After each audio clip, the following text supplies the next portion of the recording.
नमस्कार दोस्तों, स्वागत है आप सभी का। चलिए जल्दी से आ जाइए सभी लोग, फिर स्टार्ट करते हैं आज की क्लास।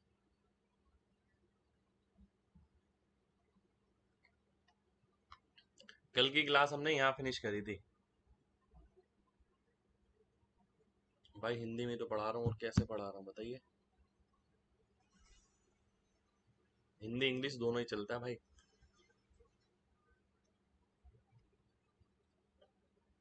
आज हम आगे की प्रॉपर्टीज देखने वाले हैं। ठीक है। Good morning, good morning, good morning. देखिए एक चीज बताऊं आपको, मेंसुरेशन के अंदर मैं आपकी जो सोच रखना चाह रहा हूँ ना। आवाज कम आ रही है, रुक जाइए रुक जाइए रुक जाइए। चलिए अब ठीक होगी। देखिए मेंसुरेशन के अंदर मैं जो आपकी सोच रखना चाह रहा हूँ वो ये है कि सबसे पहले आपको प्रॉपर्टीज पता हो, फॉर्मूलेस पता हो सारे। ठीक है। उसके बाद अब मैं मेंसुरेशन में आपको ये नहीं कराने वाला कि भाई टाइप के, कि पहले टाइप 1 के क्वेश्चन करो, टाइप 2 के क्वेश्चन करो। ऐसे नहीं करेंगे हम। ऐसा भी नहीं करेंगे कि भाई क्वाड्रिलेटरल मैंने पढ़ा दिया, अब मैं क्वाड्रिलेटरल के ही क्वेश्चन करा रहा हूँ। ठीक है। ऐसा भी नहीं करेंगे। हम 2D और 3D, ठीक है, साथ लेके चलेंगे, साथ साथ करेंगे, बिल्कुल साथ साथ, है ना। तो 2D और 3D साथ साथ रहेगा। कभी कोई क्वेश्चन 3D का आ जाएगा, कभी कोई क्वेश्चन 2D का आ जाएगा। देखिए ऐसा इसलिए कोई रीजन है, आपने देखा होगा। देखिए मैक्सिमम टीचर पता है क्या करते हैं, मैक्सिमम टीचर यही करते हैं कि सब चीज ना टाइप वाइज पढ़ाते हैं। ठीक है। वो कैसे, जैसे क्वाड्रिलेटरल पढ़ाया, क्वाड्रिलेटरल में रेक्टेंगल करा दिया, रेक्टेंगल पे क्वेश्चन करा दिए, फिर स्क्वायर कराया, स्क्वायर पे क्वेश्चन करा दिए, ट्रिपेजियम कराया, ट्रिपेजियम पे क्वेश्चन करा दिए। ठीक है। इससे दिक्कत क्या रहता है, इससे दिक्कत ये रहता है बच्चे की सोच यहाँ से यहाँ सीमित रहती है, यहाँ से यहाँ सीमित रहती है, यहाँ से यहाँ। पर अगर मैं मिक्स कर दूंगा ना, कि कभी तो 3D आ गया, ठीक है, कभी 2D आ गया, ठीक है, तो बच्चे को ना अपना जो ब्रेन है वो स्विच करना पड़ेगा। कभी यहाँ, कभी यहाँ, कभी यहाँ, कभी यहाँ। और ये स्विचिंग ही इंपॉर्टेंट है। ठीक है। ये स्विचिंग ही जो है आपकी, ये इंपॉर्टेंट है। तो जब तक आपके दिमाग में स्विचिंग नहीं है, यानी आप कितनी आराम से चीजों को रिकॉल कर पाते हैं, ठीक है, अगर वो चीज अच्छी नहीं है तो देखिए दिक्कत रहेगी एग्जाम में। दिक्कत रहेगी, बिल्कुल दिक्कत रहेगी। ठीक है। अब देखिए ये कराना तो बहुत आसान होता है कि रेक्टेंगल है, रेक्टेंगल पे 20 क्वेश्चन करा दो बच्चों को, चलो इस पे 20 क्वेश्चन करा दो, गिने चुने बना रखे हैं वही बना दो। ठीक है। और बच्चे को करा दो, बच्चे को नोट्स से मिल जाते हैं, नोट्स उसे बहुत अच्छे लगते हैं। ठीक है। पर मैं ऐसे बिल्कुल भी नहीं करने वाला। ठीक है। मैं ऐसा बिल्कुल भी नहीं करूंगा। मैं पूरा पढ़ाऊंगा। ठीक है। चीजें पूरी होंगी, पर मिक्स कराऊंगा, बिल्कुल मिक्स कराऊंगा। ठीक है। बिल्कुल मिक्स चलेगी सारी चीजें। अब आते हैं सबसे पहले एक एक करके प्रॉपर्टी जो बची हैं थोड़ी बहुत, पहले उन्हें कवर कर लेते हैं, उसके बाद क्वेश्चंस पर आएंगे, है ना। सबसे पहले ये आपके सामने आइसोसेलेस ट्राइंगल, समद्वि बाहु त्रिभुज। ठीक है। समद्वि बाहु त्रिभुज यानी जिसकी दो भुजाएं बराबर हैं। अब इसके अंदर एक चीज ध्यान रखनी है आपको, ये इंपॉर्टेंट प्रॉपर्टी है जिसपे बेस क्वेश्चन आता है। ठीक है। इसमें कितना क्वेश्चन है भाई, 400 प्लस क्वेश्चन रहेंगे इसमें भी, लगभग 400 प्लस क्वेश्चन। ठीक है। पर ये सारा मिक्स रहेगा तो आपको ऐसा लगेगा कि यार इसकी वजह से इतना इंप्रूवमेंट हुआ है कि हम अगर कभी भी पेपर में, अब पेपर में ऐसा तो नहीं है ना लगे हुए क्वेश्चन आएंगे मेंसुरेशन के, पेपर में आपको स्विचिंग ही करनी पड़ेगी, ऊपर नीचे, कभी 2D का आ गया, कभी 3D का आ गया, तो ये चीज क्लास से ही होती हुई चलेगी। चलिए आइए देखते हैं, ध्यान से देखिएगा। आइसोसेलेस ट्राइंगल है, दो साइड बराबर हैं, ये ये b/2, ये b/2, परपेंडिकुलर ड्रॉप करेंगे यानी लंब डालेंगे, दो बराबर हिस्सों में बांटेगा, ये h हो गया। h की अगर मैं वैल्यू निकालता हूं तो ये आ गया। ठीक है। इस फॉर्मूले पे बेस क्वेश्चन आ जाता है। अगर आप एरिया का फॉर्मूला लगाएं तो हाफ बेस इंटू हाइट, तो ये एरिया हो जाता है। डेल्टा b/4 अंडर रूट ए स्क्वायर माइनस बी स्क्वायर। ये हाइट का फॉर्मूला है, ये एरिया का फॉर्मूला है। इस फॉर्मूले पे क्वेश्चन आता है, इसलिए क्लास में ये आपको बताया गया है।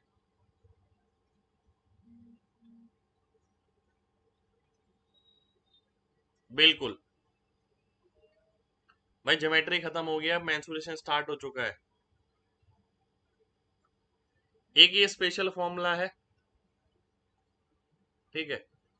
कुछ कुछ चीजें ऐसी हैं जो स्पेशल फॉर्मूले हैं, स्पेशल प्रॉपर्टी है, वो मैं आपको बता रहा हूँ, ठीक है। अब ये जरूरी नहीं है कि इन पे क्वेश्चन आए, पर मेरा मानना ऐसा है कि आपको कराना जरूरी है, इसलिए मैं करा रहा हूं। ट्राइंगल का फॉर्मूला है एरिया ऑफ ट्राइंगल का ए स्क्वायर साइन बी साइन सी अपॉन 2 साइन ए, ठीक है। ध्यान से देखिए, ये 4a स्क्वायर है, ठीक है, बिल्कुल ये 4a स्क्वायर है अंडर रूट के अंदर। आपको बेसिकली देखिए, मैंने पता क्या कर रखा है, मैंने ये फॉर्मूले याद नहीं रखे। मैंने क्या करा है, मुझे पता है कि ये आएगा कैसे। मुझे पता है अगर ये साइड ए है, ये ए है, ये b/2 है, क्योंकि ये पूरा बी है, तो b/2 ये हो गया, h हो गया। एरिया क्या होता है, half base into height. Height क्या हो गई, under root of A square minus B square by 4, ठीक है। याद मत करिए, ये लॉजिक ध्यान रखिए, है ना, याद नहीं रखना है आपको।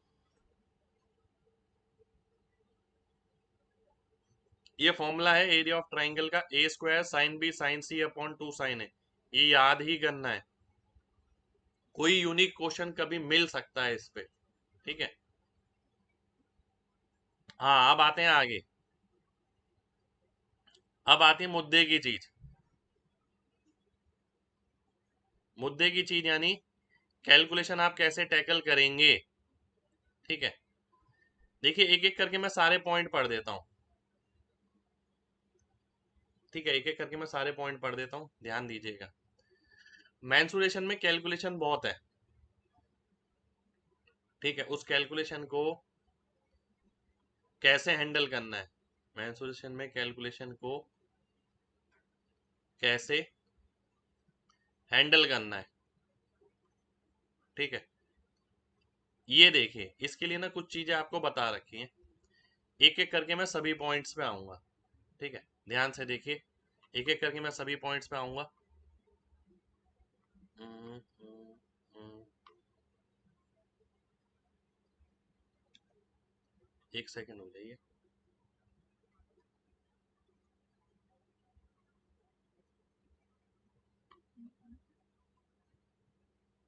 ये आते हैं हम यहाँ पर, है ना।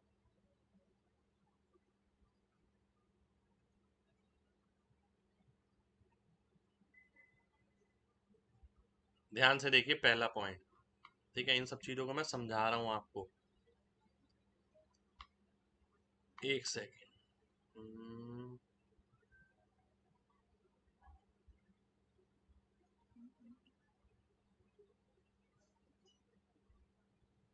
पहला पॉइंट देखिए, लक्ष्य 200 में भाई सब कुछ है। पहला पॉइंट देखिए, एक सेकंड,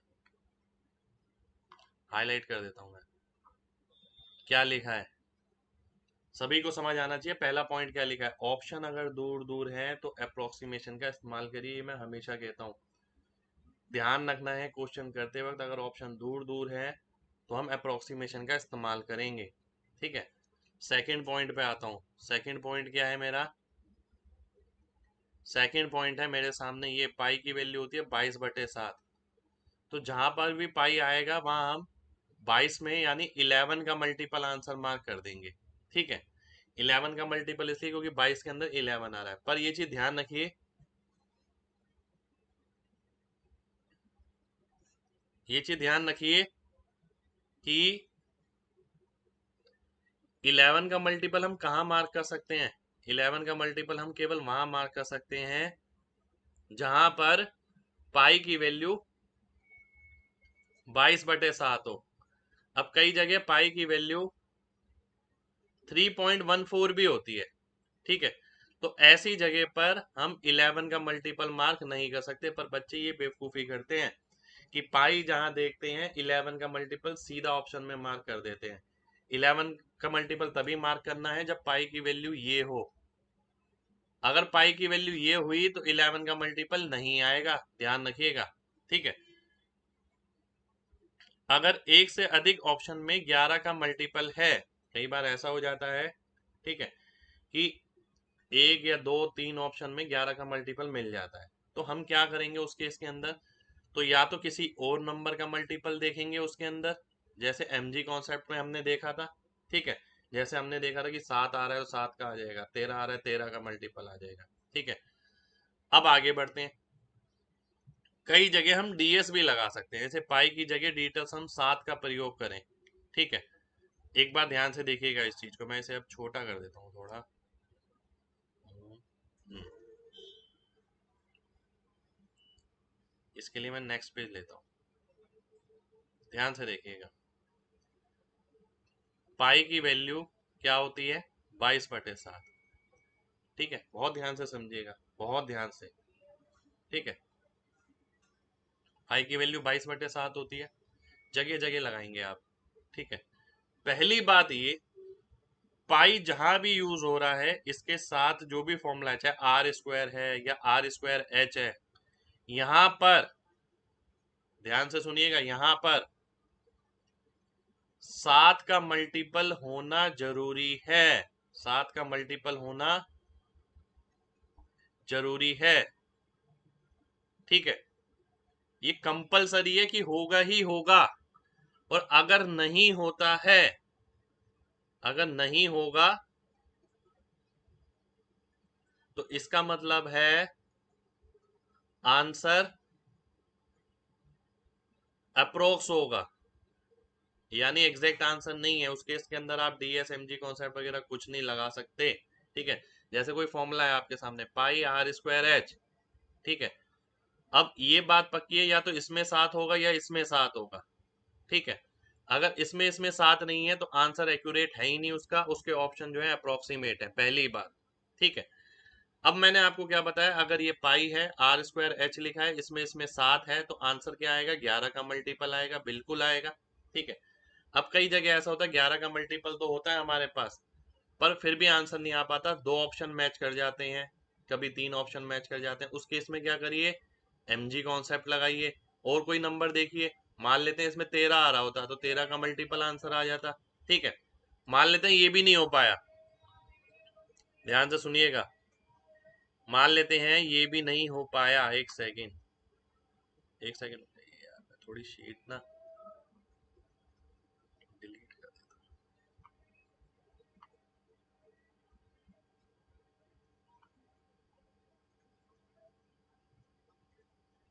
मान लेते हैं ये भी नहीं हो पाया। ठीक है, अब मैं आगे बढ़ता हूँ और बताता हूँ डिटेल में। मान लेते हैं मेरे को ये सॉल्व करना है पाई आर स्क्वायर एच। मेरे को दो ऑप्शन मिल गए 11 के मल्टीपल। ठीक है, 11 के मल्टीपल, ये भी है ये भी है, सी डी कट गया। ठीक है, अब मैं क्या करूंगा? और किसी नंबर का मल्टीपल देखूंगा। ठीक है, पहली चीज ये, एनी अदर नंबर। ठीक है, अगर मैं वो नहीं देख पाता हूँ तो दूसरा ऑप्शन क्या है मेरे पास? मैं डीएस लगाऊं। ठीक है, अब ऐसा तो है नहीं कि डीएस मैं पेपर में इसे पूरा लिख के ही लगाऊंगा जरूरी। तो डीएस लगाने के लिए आपको क्या बताया गया? पाई का मतलब क्या होता है? 22/7, है ना। और 22/7 अगर है, 7 नीचे होता है तो हम क्या करते हैं? 4 से गुणा कर देते हैं ऊपर नीचे, है ना। तो ये क्या हो जाता है? 1 हो जाता है, ये क्या हो जाता है? 88 यानी 7। तो इसका मतलब है पाई जहां भी होगा उसका डीएस 7 लेना है। ठीक है, तो मैं क्या करूंगा? मैं ये करूंगा कि पाई आर स्क्वायर एच है तो 7 इसका डीएस हो गया, आर स्क्वायर का डीएस डाल दिया, एच का डीएस डाल दिया, डीएस देख लिया कौन सा ऑप्शन का मैच कर रहा है, ए का या बी का। ठीक है, उस हिसाब से मैंने आंसर कर दिया। पर यहाँ पर एक चीज और है भाई, ये 7 डीएस कब लेना है? जब पाई की वैल्यू कितनी है? 22/7। अब हर बार 22/7 नहीं होती, कई क्वेश्चन में एग्जामिनर 3.14 देता है। अगर पाई की वैल्यू 3.14 है तो डीएस आपको उसका 8 लेना पड़ेगा। ठीक है, उस केस के अंदर आप 7 नहीं ले सकते।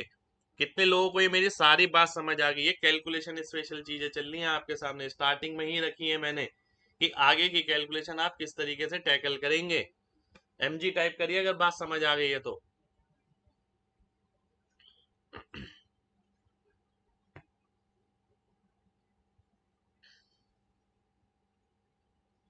ठीक है, इसमें किसी का भी कोई डाउट है, क्रॉस क्वेश्चन है तो पूछ सकता है वो।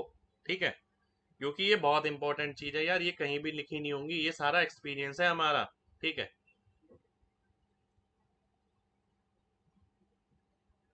चलिए आगे बढ़ते हैं।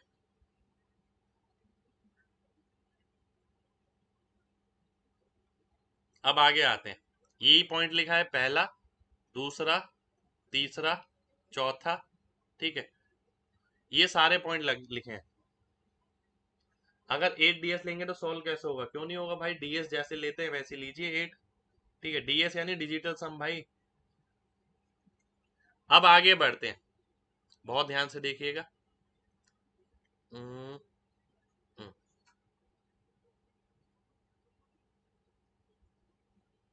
ध्यान से देखिए।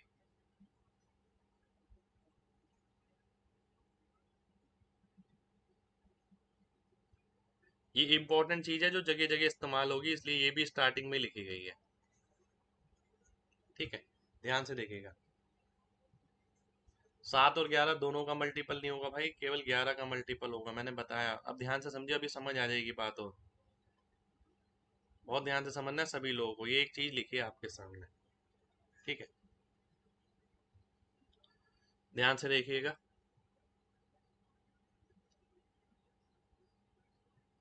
भाई mg कॉन्सेप्ट का, डीएस का यूट्यूब पे पूरा सेशन है। ठीक है, किसी को भी डाउट है तो देख सकते हैं। और बाकी जिन्होंने कोर्स ले रखा है तो उनको कोर्स में भी मैंने कराया है। ठीक है, अब ध्यान से देखिए, बहुत ध्यान से। एक चीज आपको याद करनी है, वो ये। ठीक है, ये क्या है, आइए देख लेते हैं।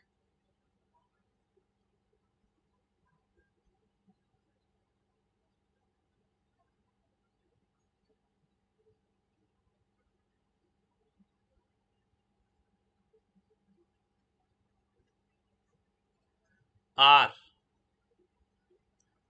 अगर 7 है, 2 पाई आर 44 होगा। ठीक है, और पाई r² 154 होगा। ठीक है जी, ये एक चीज है जो आपको ध्यान रखनी है। ठीक है, ऐसा क्यों बताया गया ये भी मैं बताता हूँ। देखिए, जहां भी आप सर्कुलर फिगर देखेंगे, चाहे वो सर्कल हो, सिलेंडर हो, स्फेयर हो, कोन हो, ठीक है, जगह जगह आप पाएंगे इस फॉर्मूले का इस्तेमाल होना। ठीक है, सब जगह आपको रेडियस जो मिलेगा, इन सब जगह मैक्सिमम जगह आर जो है 7 का मल्टीपल ही मिलेगा, 90%। ठीक है, मैंने रीजन भी बता दिया उसका क्यों, क्योंकि जब वो 7 आता है, 7 वो कट जाएगा तभी आंसर एक्यूरेट आ पाता है। ठीक है, अब ध्यान से समझिएगा सभी। देखिए, मेन बात पता है क्या है? मेन बात है कि आप इसे लगाते कैसे हैं। ये रेडियस हो गया, ये परिमाप हो गया, ये क्षेत्रफल हो गया, एरिया। ठीक है, अब आर की वैल्यू ये है, तो ये 44 किसकी वैल्यू है? 44 वैल्यू है इसकी, 2 × पाई × 7 की। ये ध्यान रखिए कि ये 44 आता है। 2 × पाई × 7 का स्क्वायर, ये 154 आता है। ये ध्यान रखिए, खाली ये मत ध्यान रखिए कि रेडियस 7 है तो ये 154 आएगा, क्योंकि जरूरी नहीं है कि ये चीजें हम इसमें इस्तेमाल करें सर्कल के अंदर। ऐसा मैं क्यों बोल रहा हूँ मैं अभी बताऊंगा, पहले आप ये समझिए। ये आपको लर्न करना है। ठीक है, अब इससे क्या होगा, आपकी सारी चीजें हो जाएंगी। जैसे कि आप एक चीज देख सकते हैं, परिमाप जो होता है पेरीमीटर, वो 2 पाई r होता है, वो r पे सीधा डिपेंड करता है। एरिया किस पे डिपेंड करता है? r² पे। ठीक है, अगर मैं रेडियस को 3.5 कर देता हूं, यानी इसका आधा, तो परिमाप क्या हो जाएगा? परिमाप भी आधा हो जाएगा, क्योंकि परिमाप इस पे सीधा निर्भर करता है, तो मुझे कैलकुलेट करने की जरूरत नहीं है, ये 22 आ जाएगा। ठीक है, ऐसी मैं एरिया की बात करूं, एरिया आर स्क्वायर पे निर्भर करता है। अगर ये आधा हो गया तो 1/4 हो जाएगा। 1/4 का मतलब है 154/4, ये आ जाएगा। अब यही मैं क्या करता हूं, मेरे को याद केवल ये ग्रीन वाला रखना है, बाकी सब अपने आप निकल जाएंगे। मान लेते मैंने 14 ले लिया, इसका दुगना, तो परिमाप आर पे सीधा डिपेंड करता है। ठीक है, सीधा डिपेंड करता है। इसका मतलब क्या है, ये अगर दुगना हो गया तो ये भी दुगना हो जाएगा, ये 88 हो जाएगा। ठीक है, ये कितना हो जाएगा, ये 4 गुना होगा। 4 गुना क्यों हुआ, क्योंकि ये आर स्क्वायर पे निर्भर करता है। आर की जगह अगर आप 2r डालते हैं तो 4r स्क्वायर आ जाएगा यहाँ पर, इसलिए आपने इसे 4 गुना कर दिया। ठीक है, तो ये है आपकी प्रॉपर्टी जो हम जगह जगह इस्तेमाल करेंगे, जगह जगह इस्तेमाल करेंगे इस चीज को। ठीक है, मेंसुरेशन तो भाई अभी काफी टाइम चलना है, अभी तो स्टार्ट ही हुआ है। कितने लोगों को ये बात समझ आ गई है, जल्दी से mg टाइप करिए जल्दी से।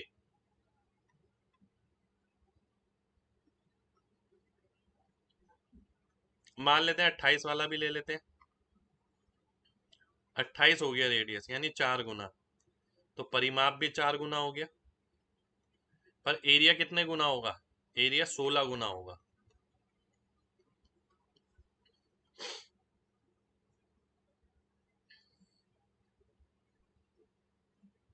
ठीक है, अब एक चीज ध्यान से देखिएगा, यहाँ पर मैंने ना आपसे एक बात बोली कि आपको 2π7 की वैल्यू ध्यान रखनी है, 44। 2π, एक सेकेंड, 2π पाई इंटू 7 का स्क्वायर ध्यान रखना है, कितना, 154। ठीक है, अब ध्यान से देखिएगा, ये मैंने क्यों बोला। कई जगह फॉर्मूला मिलेगा 2πRh, मान लेते हैं ये है। उसने क्या बोला, h की वैल्यू कितनी है, मान लेते हैं h की वैल्यू आ गई 14। r की वैल्यू कितनी है, r की वैल्यू है मान लेते हैं 10। बहुत ध्यान से देखिएगा, 2π10 × 14। अब आपको ये लगा यार ये तो वैसा नहीं है जैसे हम सोच रहे थे, यार वैसा ही है, आप थोड़ा देख नहीं पा रहे हैं। ठीक है, अब ध्यान से देखिए, तो आपको इसमें नजर आएगा, इसमें 7 है। 7 अगर आप इसका इसके साथ ले लेंगे तो 44 आ जाएगा, 44 इंटू 20 हो जाएगा बेसिकली, ये सीधा आ जाएगा आपका 880। ठीक है, तो वो बात आपको इसलिए बताई गई है, आपको ये ध्यान रखना है 2π7 44 होता है, पाई इंटू 7 स्क्वायर 154 होता है। ठीक है, अब मान लेते हैं कहीं पर आपको ये दे रखा है πRL, पाई इंटू 14 इंटू क्या हुआ, उसने आपको दे दिया 21। ठीक है, मान लेते हैं मेरे को ये कैलकुलेट करना है। ठीक है, अब ये कैसे कैलकुलेट होगा, अब भाई कैलकुलेट तो बहुत आराम से हो सकता है, थोड़ा सा लॉजिक लगाना है आपको। इसमें भी 7 है, इसमें भी 7 है, 7 का स्क्वायर 154 हो जाता है। ठीक है, इसमें 2 हो गया, इसमें 3 हो गया, 6 आ गया, 924 आ गया। ठीक है, ये मेरा 924 हो गया। तो इसे पूरा सॉल्व करने की मेरे को जरूरत नहीं पड़ी। पर वो जब जब मैंने ये चीजें इसी तरीके से ध्यान रखी हैं कि पाई इंटू 7 स्क्वायर 2π × 7। ठीक है, कितने लोगों को मेरी बात समझ आ गई है, जल्दी से mg टाइप करिए जल्दी से। बिल्कुल जरूरी, देखिए आपको ना पेपर में परोसा नहीं जाएगा, ये नहीं है कि रसगुल्ला उठा के दे दिया, आपको सिर्फ खाना है, रसगुल्ला बनाना पड़ेगा वहां पर। अब पाई इंटू 14 इंटू 21 है, इसमें आपको वो 7 7 वाला फीचर नहीं दिख रहा, वो आपको खुद बनाना पड़ेगा। ठीक है,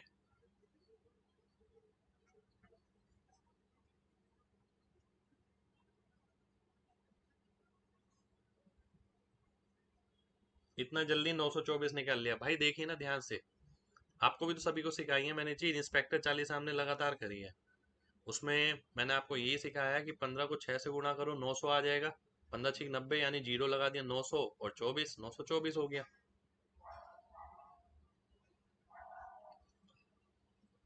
ठीक है, चलिए आगे बढ़ते हैं। ये सारी कैलकुलेशन स्पेशल चीजें हैं भाई। ठीक है, और ये चीजें सर्कल तक सीमित नहीं है, अगर आप इसे ऐसे पढ़ेंगे तो सर्कल तक लिमिटेड रह जाएंगे।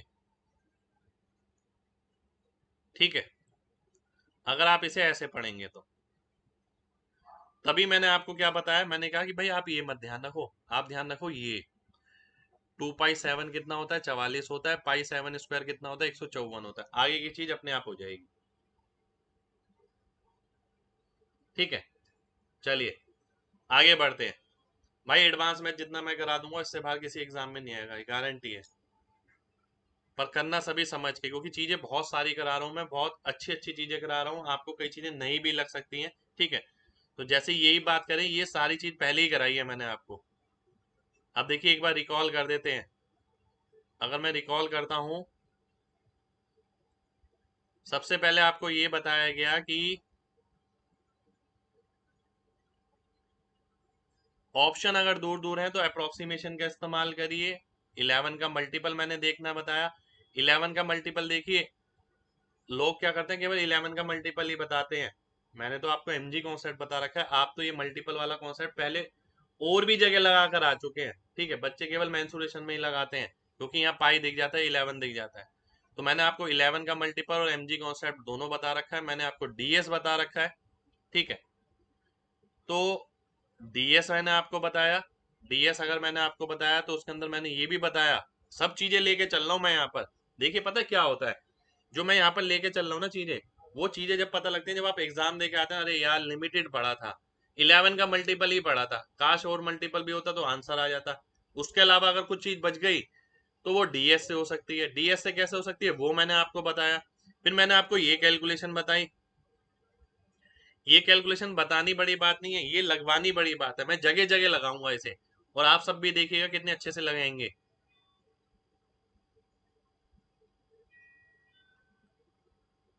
आगे देखते हैं प्रॉपर्टीज कुछ। ठीक है, ये एक सेकंड हो जाइए। शेडिड एरिया, शेडिड एरिया पे आजकल बहुत क्वेश्चन आते हैं। ठीक है, शेडिड एरिया पे कुछ है, देखिए ये इसके बराबर होगा। अगर आप इसे अंदर अंदर खींच दें तो ये बन जाएगा। ठीक है, यानी ये वाली चीज इसके बराबर है, पहली चीज ये ध्यान रखनी है। और शेडिड एरिया किसके बराबर है, 3/14 x²। ठीक है, ABCD के स्क्वायर था। यदि एक क्वाड्रिलेटरल है ABCD MNOP, अगर इसका एरिया Z है, MNOP क्या होगा, मिड पॉइंट से मिलाकर बना है, ये एक पैरेललोग्राम बन जाएगा, इसका एरिया इसका आधा रहेगा। ठीक है, x बाई साइड है इसकी। Shaded area equals to 3/14 of area of square. Geometry में एरिया ऑफ लीफ के क्वेश्चन नहीं करवाए भाई, एरिया जितना भी पार्ट आता है वो इसमें आता है मेंसुरेशन के अंदर।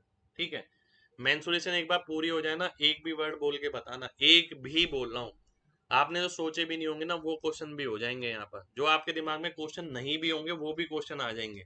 ठीक है, एरिया वॉल्यूम ये सब इसमें आता है मेंसुरेशन में। ठीक है, इसलिए क्वाड्रिलेटरल वाला पार्ट भी मैंने मेंसुरेशन में लिया है, क्योंकि क्वाड्रिलेटरल पे मैक्सिमम क्वेश्चन आपके एरिया पे आते हैं, एरिया पे।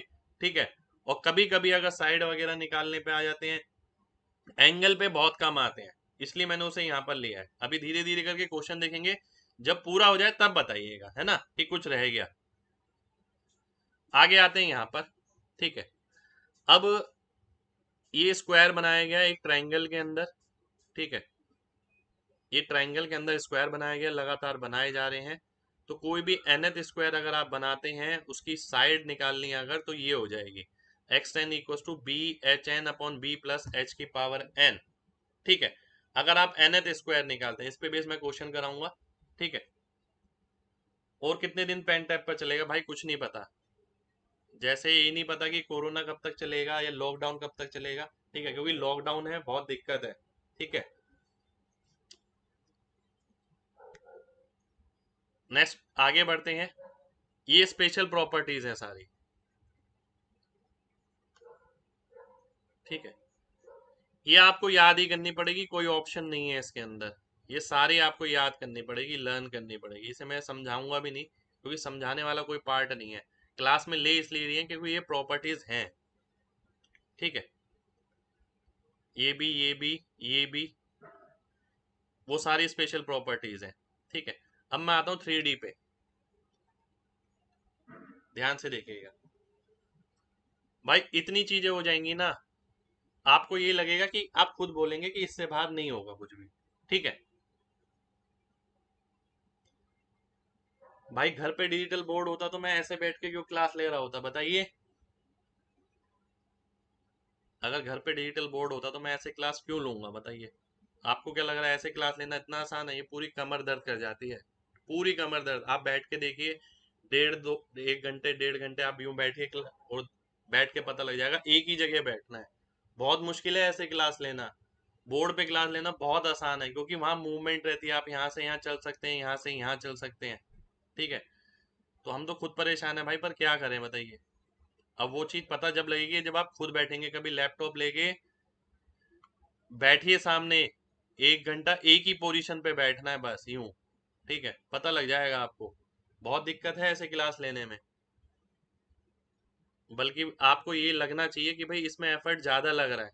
ठीक है, उसमें एफर्ट नहीं लगता बिल्कुल भी भाई। इसमें बहुत ज्यादा एक जगह बैठना ज्यादा मुश्किल है, घूम के पढ़ाना आसान है बहुत। चलिए आइए देखते हैं, कोई दिक्कत नहीं है भाई। कुछ बच्चों को अगर शिकायत है तो भाई देखिए, मेरे से शिकायत मत करिए, कंडीशन से करिए। नीयत मेरी आप जानते हैं, बस उतना ही काफी है मेरे लिए। ठीक है,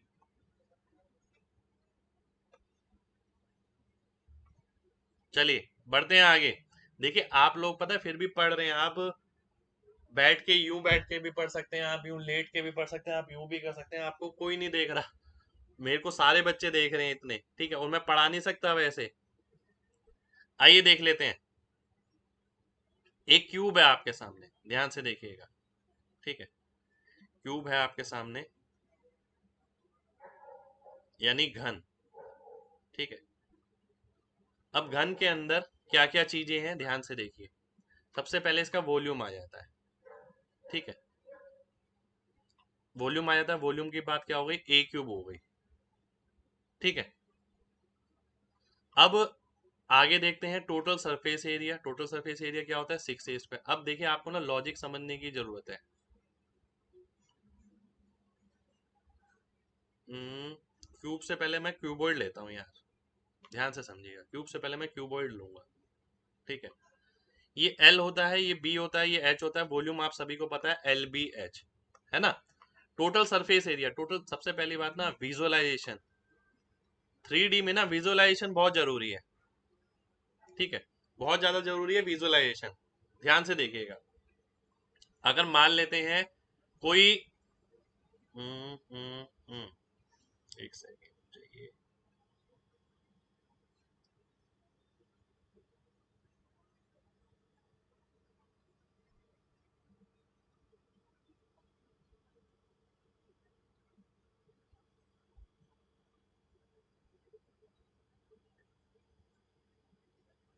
ठीक है, विजुअलाइजेशन बहुत जरूरी है, ध्यान से देखिएगा। अब यहाँ पर ये सारी चीजों में समय लूंगा थोड़ा थोड़ा।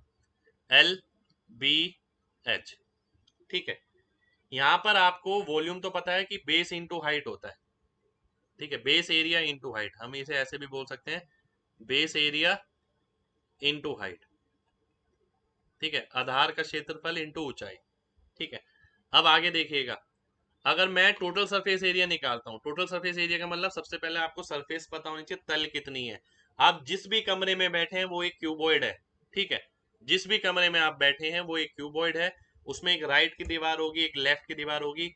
मान लेते हैं अगर आप यहाँ बैठे हैं तो ये राइट की दीवार है, ये लेफ्ट की दीवार है, एक आपके सामने दीवार होगी, एक आपके पीछे दीवार होगी, एक ऊपर छत होगी, और नीचे आपके जमीन होगी।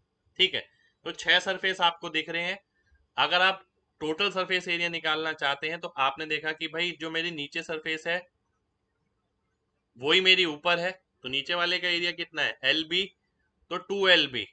आपने देखा राइट साइड वाले का एरिया कितना है, आपने देखा B/H, तो आपने देखा लेफ्ट वाली भी तो उतनी है, जितनी राइट दीवार है उतनी लेफ्ट है, तो इसका भी BH हो गया। ठीक है, फिर आपने देखा सामने वाली का कितना है, HL हो गया। इस तरीके से पीछे वाली का भी HL हो गया, इसलिए टोटल सरफेस एरिया कितना आ गया, 2LB/BH/HL। ठीक है, यानी ये विजुअलाइजेशन होना जरूरी है। ठीक है, अब आगे बढ़ते हैं। अगर 3 फेसेस हैं आपके सामने जिनका एरिया A1 A2 A3 है, मान लेते हैं, मैं इसे हटा देता हूँ, इसे हटा दिया मैंने, इसे हटा दिया, इसे हटा दिया। ध्यान से बात समझिएगा। ठीक है, अगर इसका एरिया A1 है, इसका एरिया A2 है, और सामने वाले का A3। ठीक है, ये बेस है, ये राइट, ये सामने, ठीक है, क्योंकि सामने से पीछे आ जाएगा, राइट से लेफ्ट आ जाएगा, नीचे से ऊपर आ जाएगा, ठीक है। अगर इन तीनों का एरिया ये है तो इसका वॉल्यूम अगर मेरे को निकालना है तो एक इंपॉर्टेंट क्वेश्चन बनता है under root of A1 A2 A3, direct आपको लिखना है और आंसर आ जाएगा वॉल्यूम का, ठीक है। अब अगली चीज, अब मान लेते हैं डायगनल, ठीक है। अब देखिए इसमें ना दो क्वेश्चन बनते हैं, मैं आपको ध्यान से बताऊं।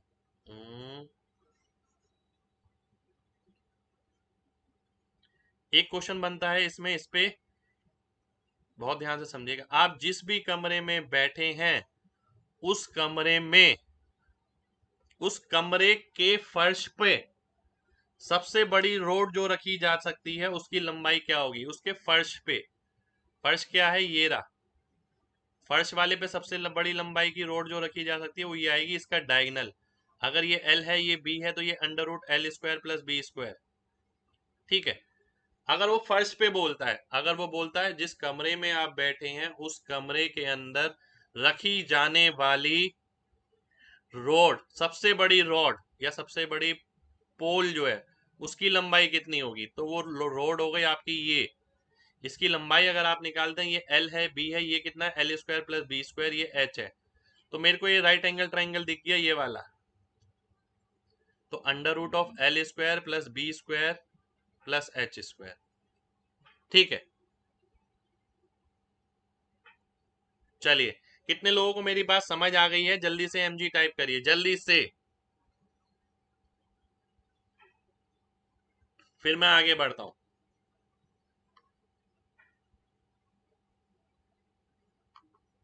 ठीक है, अब मैं आगे बढ़ता हूं, ध्यान से देखिएगा। अब उसने पूछा एरिया ऑफ 4 वॉल्स। कई बच्चे फॉर्मूला याद कर लेते हैं, भाई फॉर्मूला याद करने की जरूरत ही क्या है, ठीक है, फॉर्मूला याद थोड़ी करना है। ध्यान से देखिए, चार दीवारी का क्षेत्रफल बताना है, चार दीवारी बना लेते हैं। चलिए पहले ये चार दीवारी बन गई, ठीक है।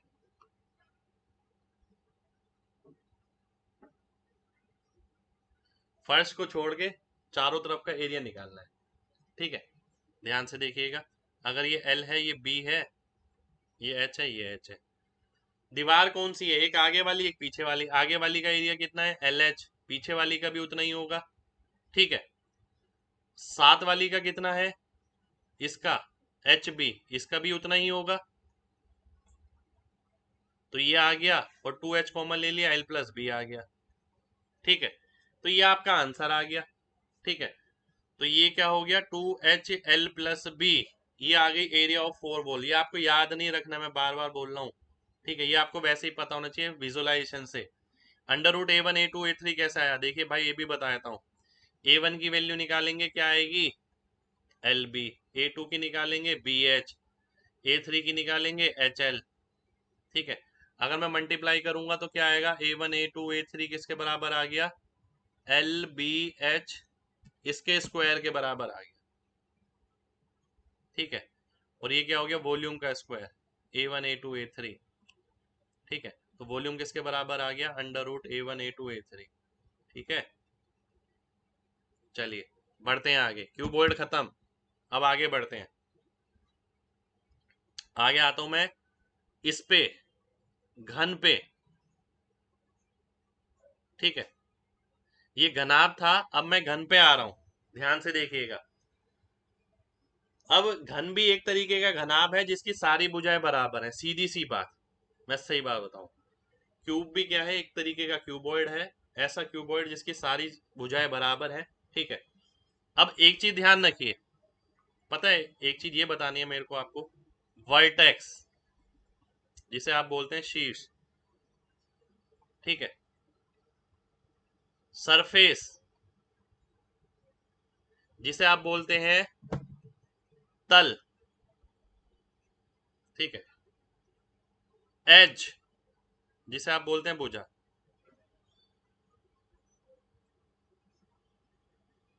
ठीक है।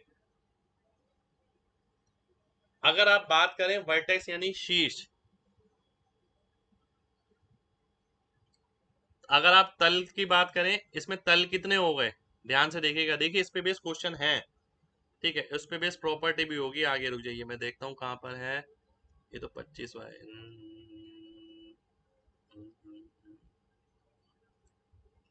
इस पे यहाँ तो नहीं है।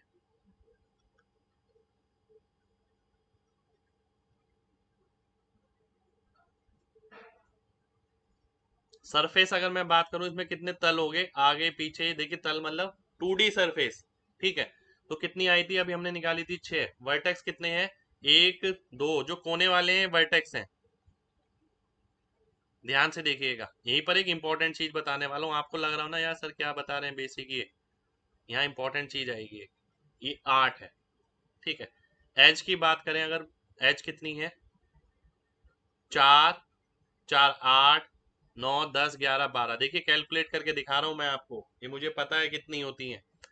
अब एक फॉर्मूला बनता है जिसे हम बोलते हैं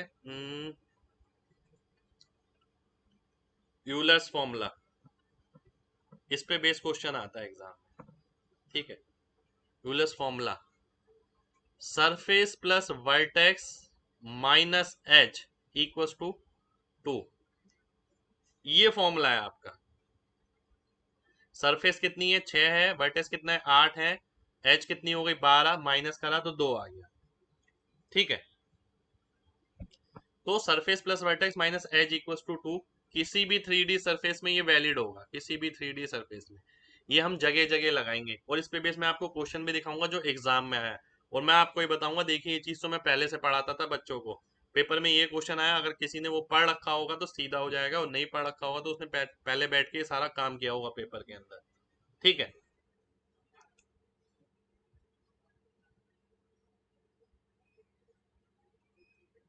चलिए आगे बढ़ते हैं।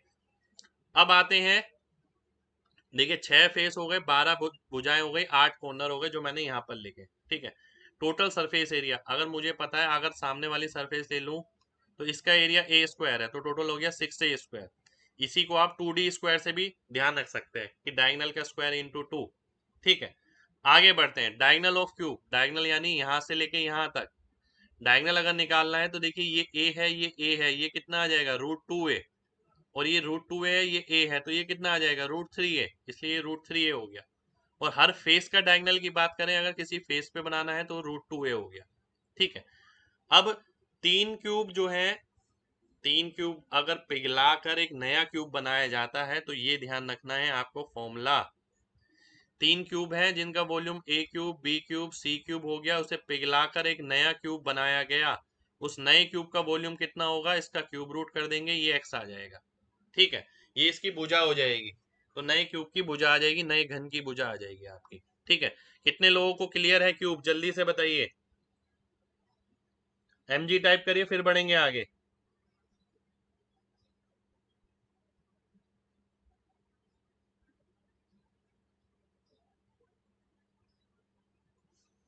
चलिए बहुत बढ़िया, बहुत बढ़िया। अब मैं आगे बढ़ता हूँ। देखिए समय लेने वाली चीजें हैं ये, इसलिए मैं समय ले रहा हूँ इसमें, ऐसा नहीं है कि बेमतलब में समय ले रहा हूँ। आगे देखिए, ठीक है। ये क्या है, सिलेंडर। अब सिलेंडर आप सभी को पता है, बेलन क्या होता है ना। बेलन को कभी खोल के देखा है, बेलन खोल के देखने पे ऐसा दिखता है, इसे हम बोलते हैं क्या पता है, इसे हम बोलते हैं नेट डायग्राम, ठीक है। 3D बॉडी को मैं 2D में ले आया, अगर आप इसे रोल करेंगे यूं करके और ऊपर नीचे ढक्कन लगा देंगे, सिलेंडर बन जाएगा वापस, इसे हम नेट डायग्राम बोलते हैं, ठीक है। अब वॉल्यूम क्या होता है, वॉल्यूम होता है आपका बेस एरिया इंटू हाइट, ये ध्यान रखिए। जहां भी ऊपर नीचे सरफेस एक जैसी होती हैं, ठीक है, वहां पर बेस एरिया इंटू हाइट लगता है, जहां ऊपर नीचे सरफेस एक जैसी होती है, ध्यान रखिए।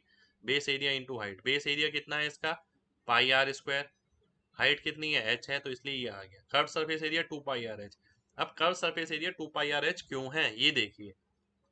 Curve surface area 2πrh, curve surface area कौन सा होता है, ये वाला, ठीक है, ठीक है, ये वाला। अब ये वाला सरफेस कौन सा है, ये तो ये आ गया जिसे आप खोलेंगे। अब ये क्या था, सर्कल था, सर्कल के हिसाब से परिमाप कितना होगा इसका, ये टोटल लेंथ कितनी होगी, 2πr, यानी ये वाली लेंथ कितनी होगी, ये होगी आपकी 2πr, और हाइट कितनी है h, तो रेक्टेंगल का एरिया क्या होता है 2 पाई आर एच, इसलिए यहाँ पर 2 पाई आर एच आ गया, इसलिए कर्व सरफेस एरिया आपका 2 पाई आर एच होता है। ठीक है, ये लॉजिक है। ठीक है, आगे बढ़ते हैं। अब टोटल सरफेस एरिया की बात करते हैं। टोटल सरफेस एरिया की अगर बात करें, देखिए ये आ गया और एक ऊपर का और एक नीचे का, ऊपर नीचे का क्या है पाई आर स्क्वायर, तो 2 पाई आर स्क्वायर आ गया और 2 पाई आर एच। ठीक है, और कर्व सरफेस एरिया को टोटल सरफेस एरिया से डिवाइड करते हैं अगर, तो H upon H plus R आ जाएगा। ठीक है, कितने लोगों को बात समझ आ गई है? सिलेंडर क्लियर है? जल्दी से बताइए। देखिए नेट डायग्राम क्लियर होना बहुत जरूरी है। कोई भी अगर सरफेस पूछी जाती है, कोई भी तल पूछा जाता है, किसी भी तल का क्षेत्रफल पूछा जाता है, ठीक है, तो आपको निकालना आना चाहिए।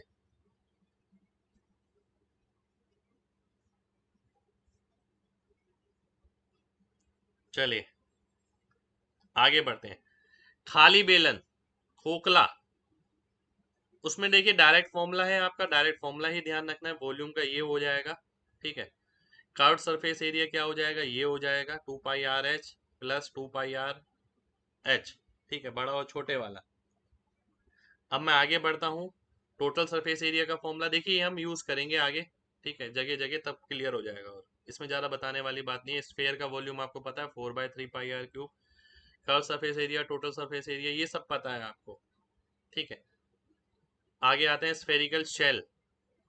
स्फेरिकल शेल का मतलब क्या होता है, जो अंदर से खोखला है, इस तरीके से। इसका रेडियस अगर आर है, इसका कैपिटल आर है, ठीक है, तो वॉल्यूम क्या हो जाएगा 4/3 pi R cube minus R cube. अंदर वाला सरफेस एरिया निकालते हैं तो 4 पाई आर स्क्वायर, बाहर वाला निकालते हैं तो 4 पाई कैपिटल आर स्क्वायर। ठीक है,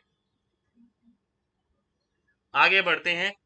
ऐसे हेमिस्फेरिकल शेल हो गया। देखिए ये फॉर्मूले तो आपको ध्यान ही रखने हैं। इंपॉर्टेंट चीज क्या है, कोन। कोन है आपकी सबसे इंपॉर्टेंट चीज, कोन पे बहुत क्वेश्चन आएंगे, कोन को खींच ही लेते हैं यहाँ पर। देखो भाई ये सबसे इंपॉर्टेंट पार्ट है जो अब चल रहा है, कोन वाला, आर एच एल।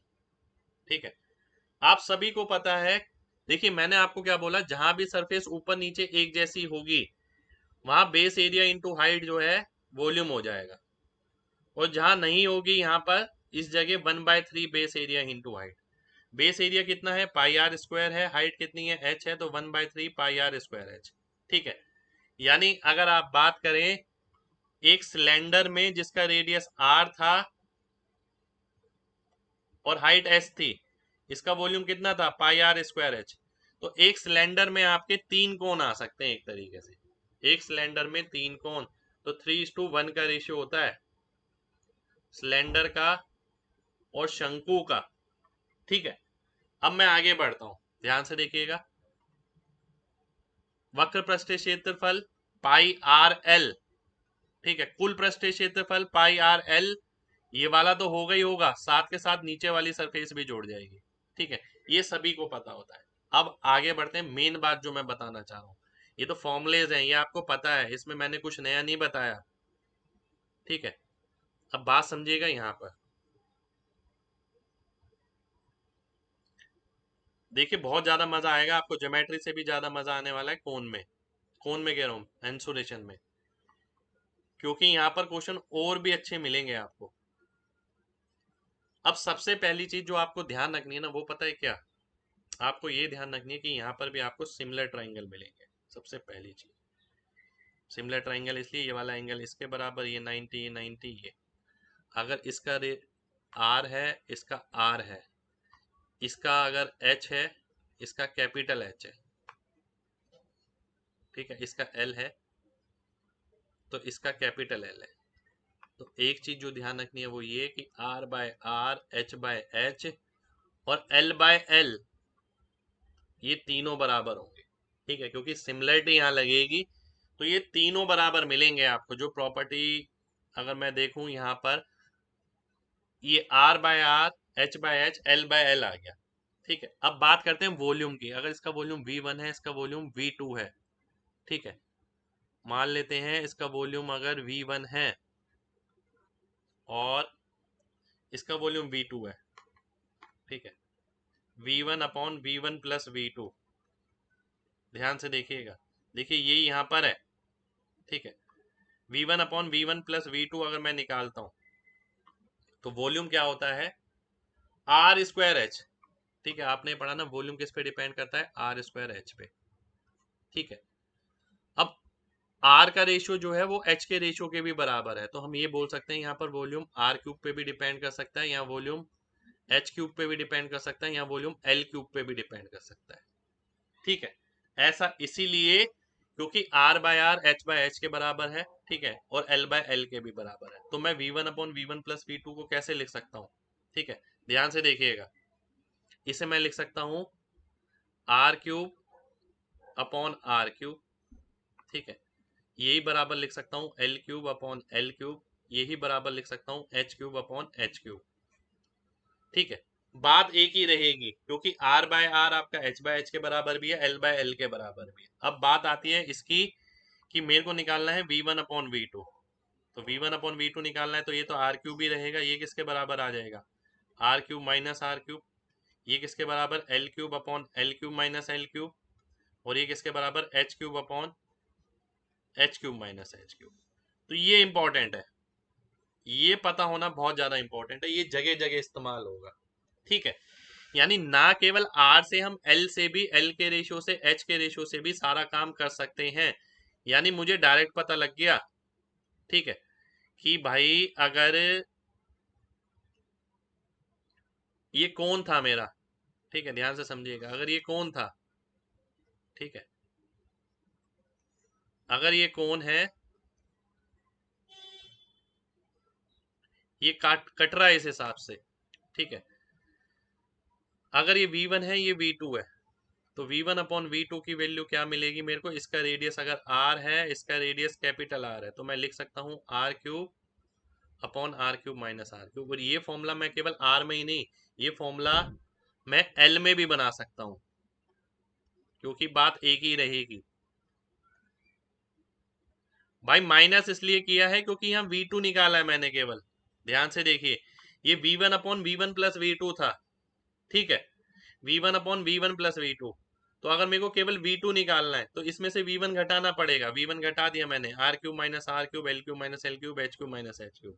कितने लोगों को मेरी बात समझ आ गई है, जल्दी से mg टाइप करिए, जल्दी से, अगर बात समझ आ गई है तो।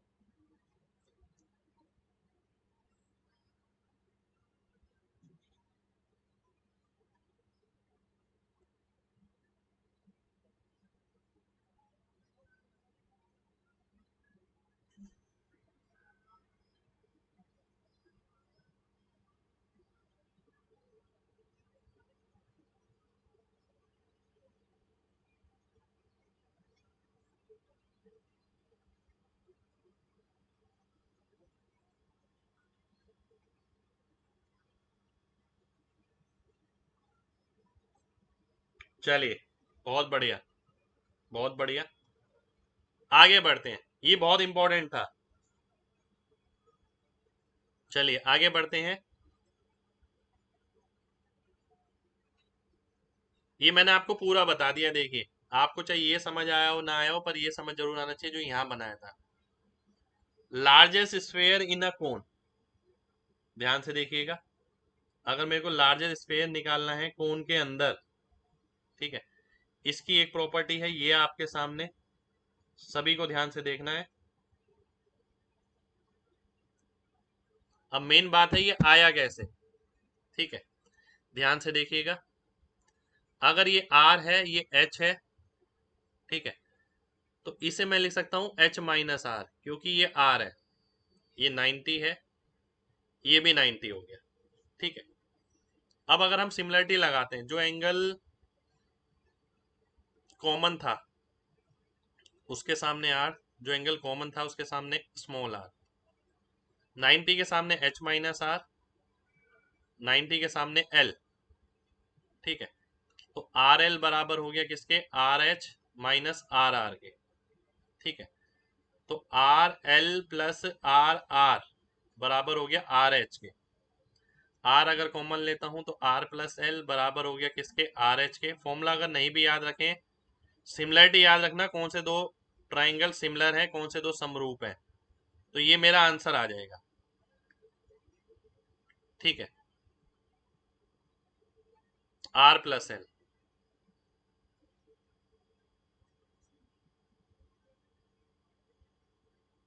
ठीक है, ये आ गया, तो ये मेरा फॉर्मूला हो गया। ठीक है, कितने लोगों को बात समझ आ गई है? जल्दी से mg टाइप करिए, जल्दी से, केवल सिमिलरिटी लगाई है हमने।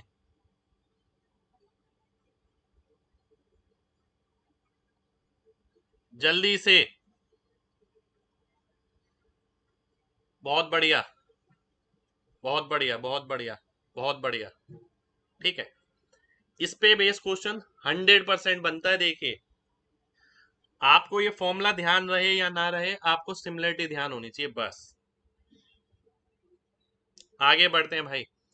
मैक्सिमम वॉल्यूम ऑफ सिलेंडर, अधिक से अधिक आयतन किसी बेलन का किसी कोन के अंदर, उस पे बेस ये फॉर्मूला बनता है। मैक्सिमम वॉल्यूम ये आता है, आर की वैल्यू, ये याद रखने वाला पार्ट है। ठीक है, याद रखने वाला। हाँ, इसमें ये चीज काम की है, ये आप देख सकते हैं। अगर ये कोन है, R plus L, second step में बताऊं कहाँ भाई, आर कॉमन ही तो लिया है भाई, कैलकुलेशन आपको खुद करनी है। देखिए, आर कॉमन लिया है, देखिए ध्यान से। ठीक है, देखिए फॉर्मूले की गारंटी नहीं है मेरी कि फॉर्मूला ध्यान रहे, पर अगर निकालना आता होगा तो काफी जगह काम आ जाएगा। ध्यान से देखिए, इसका रेडियस अगर आर है, ये बार बार सिमिलरिटी का इस्तेमाल होगा। देखिए, इसका रेडियस आर है, इसका कैपिटल आर है। ठीक है, अगर इसका रेडियस स्मॉल एच है, इसका कैपिटल एच है। ठीक है, मैं ये बोल सकता हूँ ये एच माइनस एच आ गया। अगर आप सिमिलरिटी लगाते हैं यहाँ पर और बड़े वाले में, H minus H upon R बराबर हो गया एच अपॉन आर के। ठीक है, एच अपॉन कैपिटल आर के। ठीक है, तो आर इधर चला गया, आर इधर आ गया, एच अपॉन एच इसके बराबर आ गया, एच के लिए सॉल्व किया, ये आ गया। ठीक है, तो इस पे बेस आपको क्वेश्चन मिल सकता है कि आपको हाइट निकालनी है सिलेंडर की, जो किसी इस बेलन की जो किसी शंकु के अंदर है। ठीक है,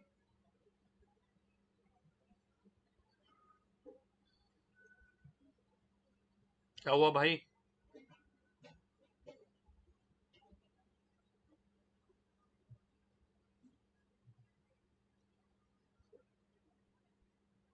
आवाज नहीं आ रही क्या? आवाज नहीं आ रही?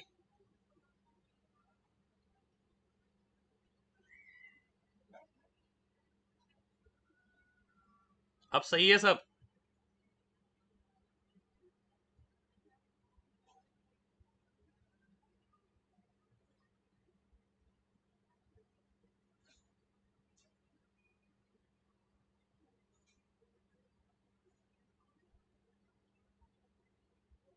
अब सही है?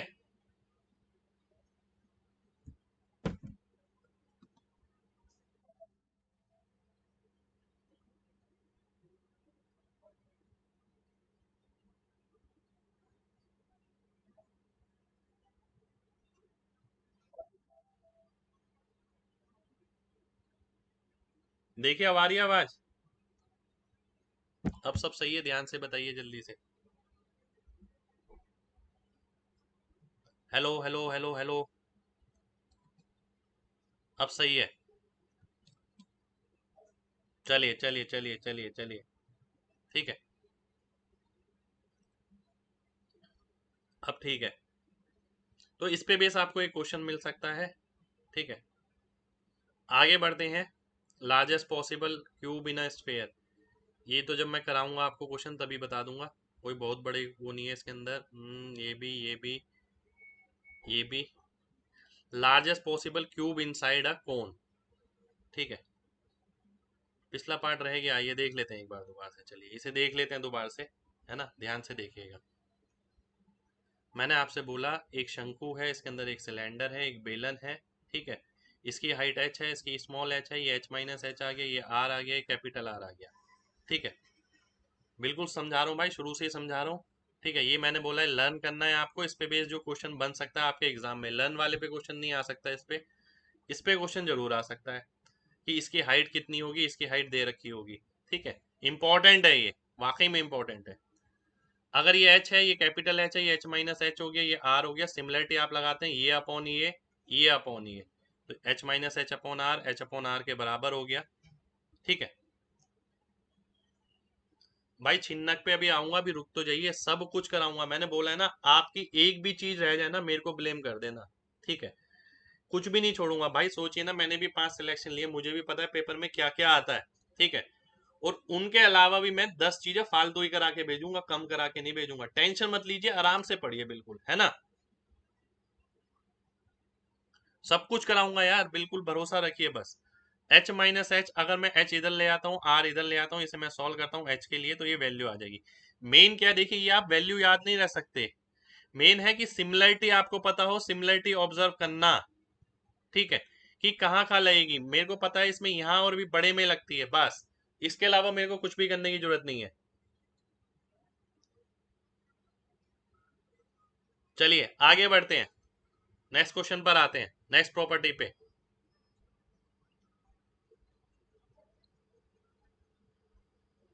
नेक्स्ट प्रॉपर्टी है ये आपके सामने। इस पे बेस क्वेश्चन ना आपको मिलेगा एग्जाम में, ध्यान से देखिएगा। बड़े से बड़ा घन, बड़े से बड़ा घन, घन यानी क्यूब। ठीक है, किसी शंकु में, किसी कोण में या शंकु में, बात एक ही है। ठीक है, ध्यान से देखिएगा, इस पे बेस क्वेश्चन मिलेगा। ये बड़े से बड़ा अगर आप घन रखते हैं, इस तरीके से रखा जाएगा। ठीक है, ये जो हो गई ये x√2 हो गया, इसका डायमीटर अगर आप देखें तो x√2 हो गया। ठीक है, x√2 हो गया ये। ठीक है, ये साइड x एक्स है, हमें ये प्रूफ करना है। ठीक है, हाइट कितनी है, h है। ठीक है, हाइट कितनी है, h है, और ये कितना आ गया, x√2 का आधा x/√2।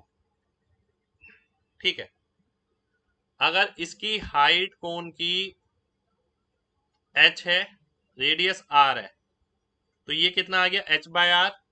ठीक है, ये कितना बचा, h माइनस एक्स, सेम वही चीज, और ये कितना बचा, x/√2। ठीक है, अब हमने क्या करा, h/r, h minus x upon x√2, x के लिए सॉल्व किया, ये आ गया। मेरे लिए ये ध्यान रखना मुश्किल है, मेरे लिए क्या ध्यान रखना आसान है, कि मेरे लिए ये ध्यान रखना आसान है कि इसके अंदर अगर मैं क्यूब बनाऊंगा, ऐसे क्यूब बनाना है। ठीक है, और मेरे को सिमिलरिटी लगानी है। सिमिलरिटी लगाने के लिए मुझे पता ही है, यहां से यूं ड्रॉप करूंगा, दो जगह सिमिलरिटी लगेगी, दो ट्राइंगल में। यहां से यहां ड्रॉप किया, यहां पर। ठीक है, ये क्या था, डायगनल था, इसलिए x/√2। ये क्या था, h माइनस एक्स, ये क्या था, h था, ये कितना था, r था। ठीक है, और मैंने सॉल्व कर लिया। ये बड़े से बड़े घन का, इस पे बेस भी देखिए क्वेश्चन करेंगे। मैं ये नहीं कहता कि अभी आपको 100% समझ आए, पर ये चीजें हम आगे करने वाले हैं। कितने लोगों को बात समझ आ गई है, जल्दी से mg टाइप करिए, जल्दी से।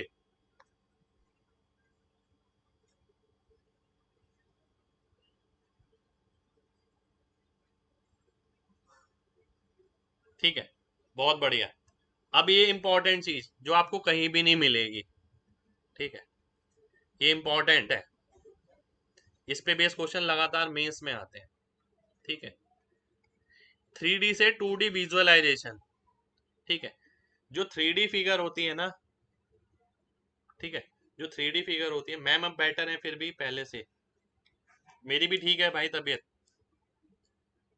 ध्यान से देखिए, जो 3D फिगर होती है उसे 2D में छापना एक तरीके से। ठीक है, ध्यान से देखिएगा। अगर मैं ये मोबाइल देखता हूँ, देखिए मेरे सामने मोबाइल है, मैं इसे देखता हूँ, मेरे को सामने से तो ये रेक्टेंगल नजर आ रहा है। ठीक है, यानी सामने से अगर मैं इसकी तस्वीर छापता हूँ दीवार पे, तो रेक्टेंगल बना दूंगा एक। अगर मैं इसे यहां से देखता हूं, तो एक लाइन सी नजर आ रही है मेरे को बस। ठीक है, तो ध्यान से समझिएगा बात।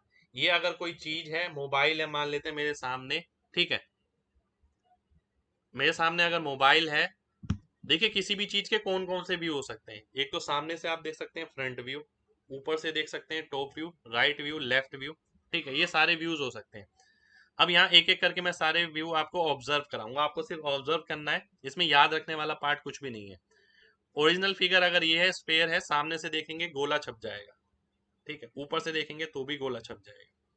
सिलेंडर की बात करें, बेलन की, ये बेलन है, सामने से देखूंगा कट, तो ये रेक्टेंगल मिलेगा, फ्रंट व्यू। ये क्या है, टॉप व्यू। अगर मैं ऊपर से देखूंगा तो केवल सर्कल नजर आएगा।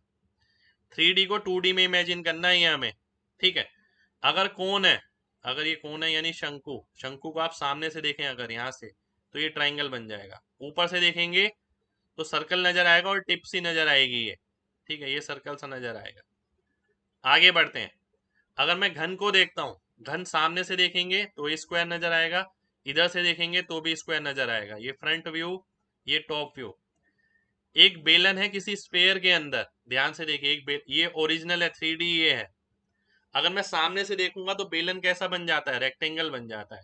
और स्फेयर के गोला कैसे बन जाता है, सर्कल बन जाता है। अगर आप ऊपर से देखेंगे तो ऊपर से क्या नजर आएगा, ये तो स्फेयर ही नजर आएगा, साथ के साथ ये गोला और नजर आएगा आपको, ठीक है। ये गोला ये बन गया, ठीक है। आगे बढ़ते हैं। कोन इनसाइड अ सिलेंडर, ये सारी चीजें पता है कैलकुलेशन के काम आएंगी। कई जगह जहां विजुअलाइजेशन मुश्किल होता है वहां आसान हो जाएगा, ठीक है। अगर ये शंकु है, इसके अंदर बेलन के अंदर अगर आप सामने से देखते हैं तो शंकु तो ट्राइंगल बन गया और बेलन जो है वो रेक्टेंगल बन गया, यानी आयत बन गया। ऊपर से देखेंगे तो केवल सर्कल नजर आएगा, ये डॉट नजर आएगी। ऐसी मैं यहां देखता हूं, एक बेलन है, इसके अंदर एक शंकु रखा गया है, सामने से देखता हूं यहां से तो ये छप जाएगा, ठीक है। ऊपर से देखूंगा तो ये मिलेगा, ये ट्राइंगल मिलेगा आपको, ये आर, ये आर, ये एल, ये एल, ये एच, और इसका गोला दिखेगा, ठीक है। आर का फॉर्मूला होता है इसमें L²/2H। क्वेश्चन आएगा, करेंगे, मेंस में क्वेश्चन आए हुए हैं इस पे, इसलिए चीज बताई जा रही है आपको, किसी बुक में नहीं मिलेगी आपको, ठीक है। केवल विजुअलाइजेशन है, ध्यान से देखना है। अगर आप यहाँ देखें, एक टॉय है इस तरीके का, अगर इसे सामने से देखेंगे सिलेंडर से ये रेक्टेंगल बन जाता है, कोन से ट्राइंगल बन जाता है, ऊपर से देखेंगे तो सर्कल मिलेगा, ठीक है। ऐसी कोन, कोन ऑन ए सिलेंडर, ये था सिलेंडर इनसाइड अ सिलेंडर, ये रहा, ठीक है। एक बेलन के अंदर दूसरा बेलन, सामने से मैं देखता हूं तो ये मिलेगा, ऊपर से देखेंगे तो ये मिलेगा, क्योंकि ऊपर से अगर मैं देखता हूं तो ये रेक्टेंगल सा मिलेगा, ऐसा रखा हुआ है, ठीक है। इस पे बेस क्वेश्चन एग्जाम में आया हुआ है, CGL मेंस में, ठीक है, इस पे बेस क्वेश्चन आया हुआ है, ठीक है। आगे अगर मैं देखता हूँ, अभी विजुअलाइजेशन ही करनी है आज की क्लास में हमें। और स्फेयर इनसाइड अ सिलेंडर, एक गोला किसी बेलन के अंदर रखा है, सामने से देखो, बेलन को ये बना दो, गोले को सर्कल बना दो, 2D में आ गया। ऊपर से देखेंगे केवल ये। कौन इनसाइड अ स्फेयर, एक शंकु है जो गोले के अंदर है, सामने से देखेंगे केवल ये दिखेगा, ऊपर से देखेंगे ये दिखेगा, ठीक है। पिरामिड ऑन अ क्यूब, किसी घन पे पिरामिड रखा है, सामने से देखेंगे ये दिखेगा, ऊपर से देखेंगे ये दिखेगा। एक टॉय है, सामने से देखेंगे ये दिखेगा, ऊपर से देखेंगे ये दिखेगा, ठीक है। ये हम कल करेंगे आगे। तो आज के लिए हम इतना ही करेंगे, ठीक है। उम्मीद करता हूँ सभी को ये विजुअलाइजेशन थोड़ा सा समझ आया होगा। समझ आया है ना, जल्दी से बताइए, MG टाइप करिए अगर विजुअलाइजेशन समझ आया। विजुअलाइजेशन बहुत जरूरी है, काफी जगह कैलकुलेशन करने के लिए बहुत आसानी हो जाएगी अगर दिमाग में विजुअलाइजेशन होगा, ठीक है। 3D बॉडी को 2D में कैसे ले जाना है। अब भाई एक आदमी है, एक आदमी खड़ा है या लेटा है, मान लेते हैं बेड पे, ठीक है। उसका अगर आप 2D में वो बनाए तो आपको ये व्यक्ति ऐसे दिख जाएगा कि ये छपा हुआ यूं, ठीक है। तो हमने 3D बॉडी को लाके 2D में छापा है, जिससे हमारी कैलकुलेशन आसान हो, ठीक है। चलिए, बहुत बढ़िया, बहुत बढ़िया, बहुत बढ़िया। तो आज के लिए हम इतना ही करेंगे। नेक्स्ट क्लास में यानी कल से हम क्वेश्चन भी करेंगे, ठीक है। बिल्कुल ED में किया होगा जिसने ED पढ़ा होगा, मैंने भी ED पढ़ रखा है, इंजीनियरिंग ड्राइंग पढ़ रखा है, ठीक है। पर इससे विजुअलाइजेशन बहुत अच्छी होती है। चलिए मिलते हैं नेक्स्ट क्लास में। जैसे जैसे क्वेश्चन करेंगे चीजें और भी क्लियर होंगी। अभी 2 क्लास में आपको झलक दिखाई है भाई, इसमें समझाने वाला कुछ नहीं है, जल्दी वाला कुछ नहीं है, इसमें विजुअलाइजेशन है बस। सामने से देखो क्या दिखेगा, ये दिखेगा, ऊपर से देखो क्या दिखेगा, ये दिखेगा। केवल दिमाग की इमेजिनेशन है, इसमें कुछ याद नहीं करा सकता मैं, है ना। तो मिलते हैं नेक्स्ट क्लास में कल, जब तक अपना ख्याल रखिए। जय हिंद।